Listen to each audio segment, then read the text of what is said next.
So I'm Canter, I'm a professional event rider. I'm 37 years old and I live in Lincolnshire, which is quite a long way from most of the events, so we get very used to travelling, but I'm very lucky that we have a yard here that is my family home, and we have exceptional countryside for hacking and keeping horses fit and some lovely facilities. So I grew up here at Hallington on our family farm. I have two older sisters, but we're all within 3 years of each other, so we spent our childhood having fun with our ponies, doing pony club, galloping up the stubble fields, pretending to be cowboys and Indians. We had a great time. We had lots of opportunities to enjoy our ponies. I then went to university, did a sports science degree, didn't really grow up thinking that doing horses full time was really a possibility. But I slightly fell into it after university. I got a job working for a lady just as a summer job, and I ended up staying there for 4 years, and she introduced me to eventing full time and to doing the young event horse classes. And it kind of went from there, and then 4 years later I came back here and set up on my own. So I'm very fortunate that I've met the right people along the way. I have some very inspirational people in my life that have kind of helped to path my career. So I love eventing because it's really the triathlon for horses. It's the all-roundness that I really love. I'm very passionate about training horses, and I probably enjoy that as much as competing. So with the eventing, there's always plenty of training to do.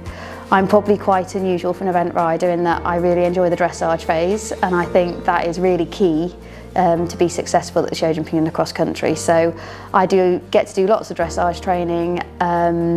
I think the better you train dressage, the better your horses are at the cross country. The cross country is probably the bit I find the most nerve-wracking, which again is probably a little bit unusual for an event rider. But with the system I've created over the years, I now really enjoy it, and I really thrive on the pressure and the big competitions as well. So my biggest achievement is definitely winning the World Championships with All-Star B in 2018. We won the individual and the team gold medal. It was an extremely exciting time for me. I'd probably only just kind of burst onto the kind of top level scene and been successful for 2 years, so I think it was a little bit of a shock for me and probably for everybody else. Badminton I've been watching ever since I grew up, although I suppose I didn't ever imagine myself as a professional event rider. When I look back, I was completely obsessed by it. I used to get a badminton video in my stocking every Christmas, and on Christmas afternoon I was allowed to sit down and watch it, and I think the 1996 video I can pretty much memorise every horse and rider and what they do at every fence. So yeah, it's something that I've followed for years. Living where we live, it's quite far away, so I didn't actually ever go as a young person and to watch, but it was always on the telly, and it's just amazing. The history behind the scenes in the stables are absolutely beautiful. There's two very separate parts to badminton for a rider. There's the stable area, which is full of history, really quiet. It's got a really village feel to it. So if my daughter comes, they've got a village green, there's a play area and things. It's very quiet, and then you step out the gates into the main area and the buzz hits you, particularly on cross-country mornings. So there's nothing quite like the nerves on Saturday morning for badminton cross-country. It's not necessarily a pleasant place to be, but again, there's nothing like the buzz when you finish either. So in the build-up to badminton, obviously we try and target each training session to make it really useful for the event coming up.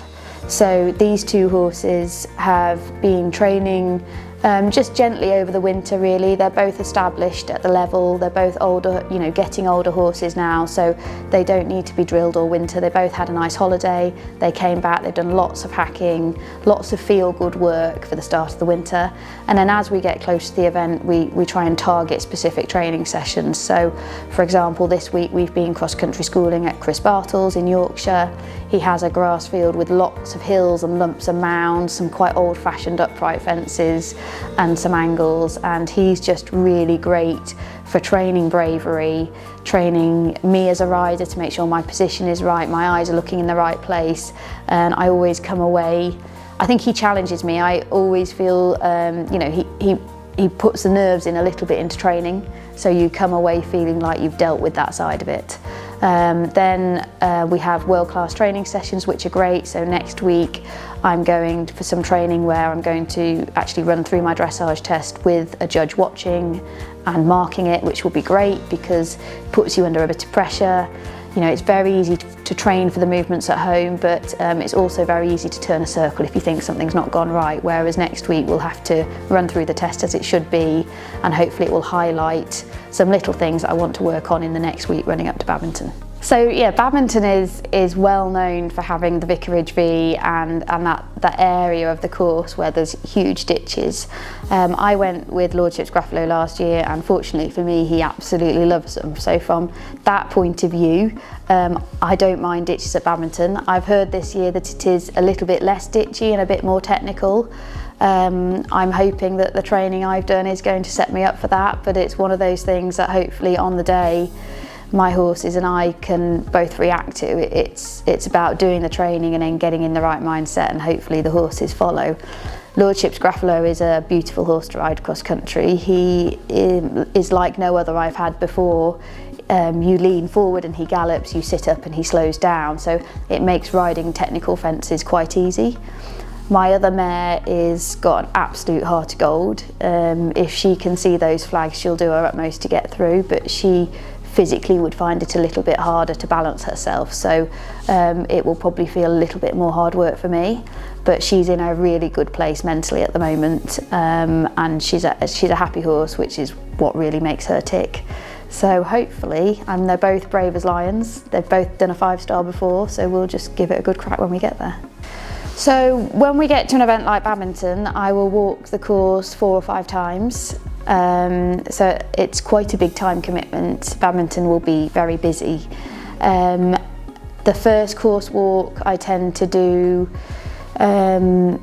normally with one of my trainers, Caroline Moore. We'll go for a wander around together. It's quite informal. It's generally just getting a feel of the place. I might walk some distances, but it's nothing too specific. I certainly won't say I'm going to jump this in this place. It's more, if I get to a combination as 4 or 5 different routes, is trying to work out which route's the quickest, where we might go if something went wrong.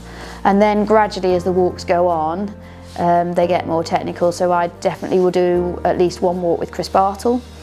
He's absolutely great for me. He's much less specific about what horse you're riding and distances and things like that, but it's very much where I should be looking, how my body should be reacting. You know, jumping a jump and remembering to be quick away and getting my body low, so I'm aerodynamic. He's very good for things like that, and that's important for my confidence. I'll then have a much more specific course walk with Caroline Moore, so she's kind of, I don't really deem her as my trainer anymore. She's a great friend and she's a mentor of mine, really. And we will go into a lot of detail, so we will stand at a fence for 5 minutes and work out, well, if one horse pecks on landing at part A and I can't get to B, how can I get to the long route without crossing my tracks and getting 20 penalties? So we'll work out each route, and it will just get much more specific. And then my last course walk on the Saturday morning, although I think it's Sunday morning this year, will be by myself, where I will just get myself in zone. I'll almost talk myself through the course like I'm doing a course walk with somebody else. And I try not to dwell on the fences too much. I walk my direct routes, I keep my eyes up, and I crack on, and I try and walk it quite positively, get to the end, run through it once, and then off I go. So my warm-up for cross country varies depending on each horse, but I'd say my warm-up also starts before I even get on my horses. So as much as we talk about horses warming up, I think it's important to talk about us as riders. So my mental preparation starts in the lorry park. It starts with me getting my clothes on. It starts with me putting a bit of music on that gets me a bit pumped up. And you know, having a system where I run through the course before I get on, so that, you know, I get to the horse when I get it on it, I'm in the frame of mind, I'm ready to go. Then the actual warm-up on the horse very much depends on the horse I'm riding. So if we talk about the Badminton horses, Lordship's Gruffalo, he's quite a confident horse. He doesn't get too excited in a warm-up if there's loudspeakers, if there's lots of noise and things like that. So I am able to do a few cross-country warm-up fences with him. Whereas Pencross Ground Jewel, she might find that whole warm-up area quite exciting, quite nerve-wracking. So it may be that with her, I bring her out at 7 or 8 a.m. in the morning of cross-country day before all the people arrive. give her a jump, give her a bit of a blast, get her lungs open, and then she'll just come out 5 or 10 minutes before she goes cross country, pop 1 or 2 small fences and then go out the start box. So it can really vary. So my old boy All-Star B, he, as the years progressed, obviously knew what these occasions were about, and he got so excited down at the start that I couldn't even get him to the start box. He didn't know where he wanted to be. He just got himself in such a state. So actually in the last 3 years of riding him, he came out and did what the mare will do, and I rode him early, and then he didn't do any warm-up. So I would get on, we'd time how long it was going to take from the stables to the start box. I'd get on, I think for badminton it was 9 minutes before my start time. I'd get on, I'd walk down, I might have a little jog, we'd have somebody on the telephone at the start box saying, yeah, they're on time, no, they've had a hold, you need to slow down a little bit, and I would try and arrive at the start box with about 20 seconds to spare, which was a very nerve-wracking experience. I'm quite pleased my 2 horses this year are a little bit more straightforward, because it didn't take much for them to be a bit of a panic and to think we were going to get late. But it was the only way to keep him calm and settled coming out the start box. So once we've been round the cross country at Badminton, obviously all thoughts then have to turn to the show jumping. And the effects of the cross country at a course like Badminton can have a real impact on the way the horse comes out the next day and the way it jumps. So particularly if you feel the horse has got a bit low over its jumps at the end, the strides got really big, you've had to push for the finish, they feel a bit wary, they might come out the next day in a canter that's just that little bit too long and big for the show jumping. So depending on the horse, sometimes once we're through the trot up, if we're not jumping until the afternoon, say till 3 o'clock, we might get on them at 9 or 10 o'clock in the morning and just go and just do a little bit of flat work really, just bring them back into shape, test everything, do some transitions, make sure they haven't got stuck in the kind of cross-country position. And then some horses will have a little jump in the morning session, a little bit gymnastics, probably no bigger than 90 centimetres, some little short distances that they can pop in and out of, again just to help bring their bodies back into the shape we require for show jumping. Then there are other horses that benefit from doing very little the next day, and they actually come out for the cross country, they're naturally careful anyway, they come out for the show jumping, they're best not to do too much. Cross Crown Jewel, she's a little bit of a funny mare, she can get quite nervous, particularly if, like Badminton, will be very busy on Saturday, she'll come out on Sunday a little bit adrenaline fueled, a little bit nervous of all the people and the noise. So at Burley last year, she had 3 poles down in the show jumping, not because she didn't want to clear the fences, but the warm-up at Burley was very enclosed, lots of people surrounding it, and she just fell to pieces a little bit in the warm-up, and then it carried on into the actual arena. So this year with her, we're going to have a very definite plan on how we want our warm-up to pan out, because that's going to have an impact on how she jumps. Hopefully at Badminton, the warm-up area is much quieter, people can't get as close, so that will benefit her. But it may be that I jump her in the morning when there's nobody about, and then she just comes up, pops 1 fence and goes in before her round.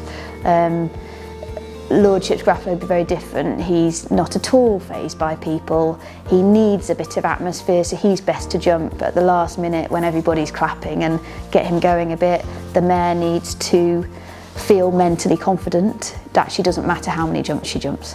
So Cross Crown Jewel and Lordship's Grappler are the 2 horses that I'm taking to Badminton this year, and they're quite an interesting story, the pair of them, because they are half brother and sister, so they're both by the same mother.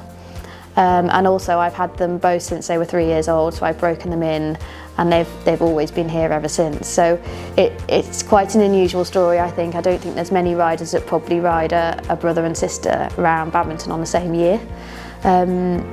They were actually bred at different studs, hence why they've got 2 different prefixes.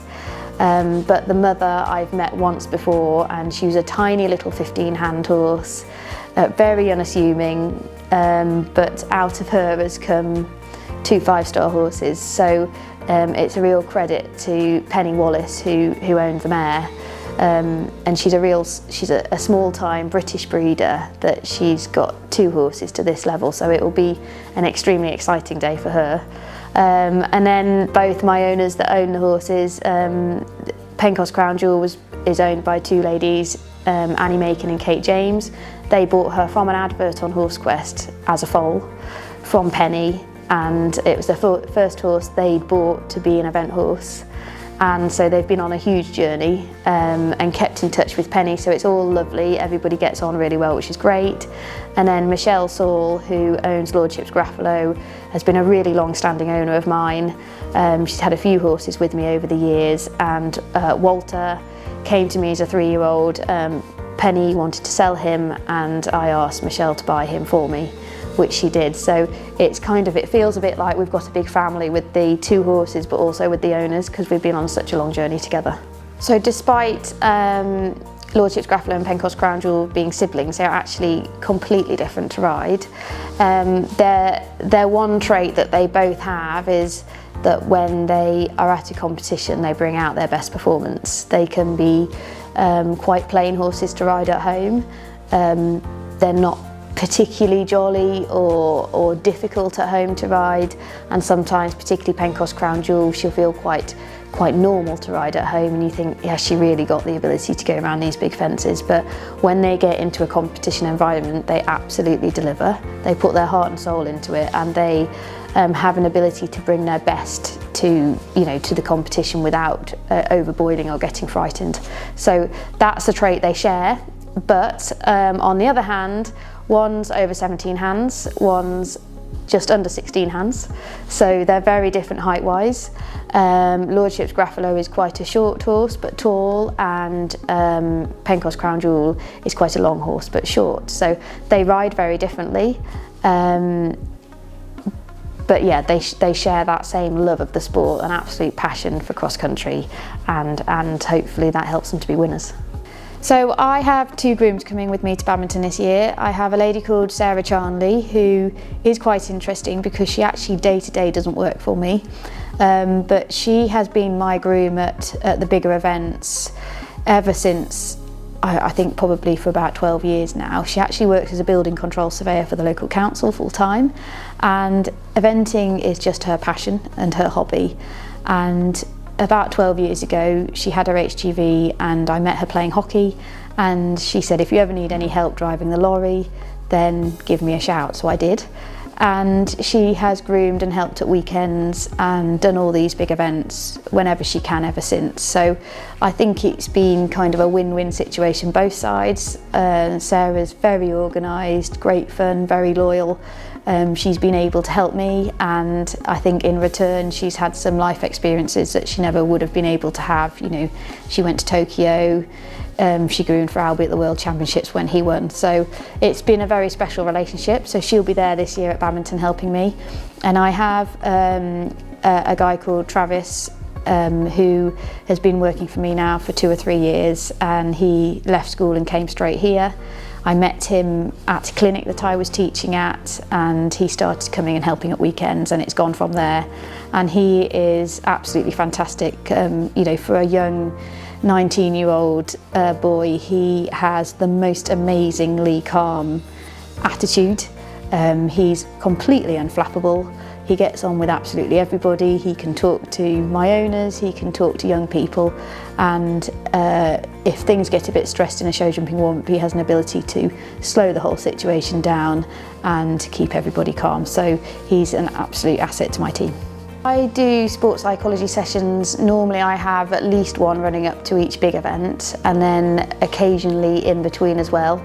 I'm very fortunate that I get funding through the lottery and world-class training, and so I have a lady that I use each time who focuses on what they call chimp management. It's all about your rational and your irrational side of your brain, and it's all about training your rational side of the brain to be the prominent part that you use when under high pressure, whereas they'd say your irrational or your chimp would tend to come out when you're nervous and would give you irrational thoughts. So it's all really about, I have a very much a system for my cross-country riding that I've developed over the years.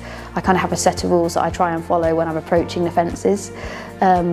Obviously when the jumps are big or anything, my irrational brain can kick in and I can tend to hook and waste time or something like that. So it's all really about writing the right notes, getting myself in the right frame of mind so that my rational brain sticks to my system, and that hopefully makes me successful. Yes, I'm very definitely aiming for Paris. I went to Tokyo as the reserve rider, which has fueled me even more to want to be there as the rider that's competing. It was quite a tricky place to be because you had to have your horse ready every day in case somebody else couldn't compete. So mentally, for myself and my horse, it was quite a challenge. But I've seen firsthand now what it's like to win a gold medal that my teammates won, and I would definitely absolutely love to have a go at Paris. I think my one piece of advice for people wanting to compete is that you've got to try and understand yourself as a person in a competitive environment. I spent many years trying to almost be someone I wasn't, trying to be like Oliver Tannen, trying to ride like William Fox-Pitt. For starters, physically I'm very different, but also up here I'm very different. And I think you've got to understand what makes you tick. Does walking a course with one person, your mother or your friend, actually introduce negativity? Could you tell somebody at the start of the course walk, I don't want you to walk around saying, oh my goodness, that jump's big. Actually, it's not about that. I want it all to be positive. So I think trying to understand yourself, yes, pull in information from lots of other people, it's vital, but only pull in the bits that you want to bring into your system. You've got to create your one system. Pull in little bits and create the system that works for you. So for cross country, my horses go in the Shock Air cross country boots, front and back, and then we pair them up with the ballistic overreach boots.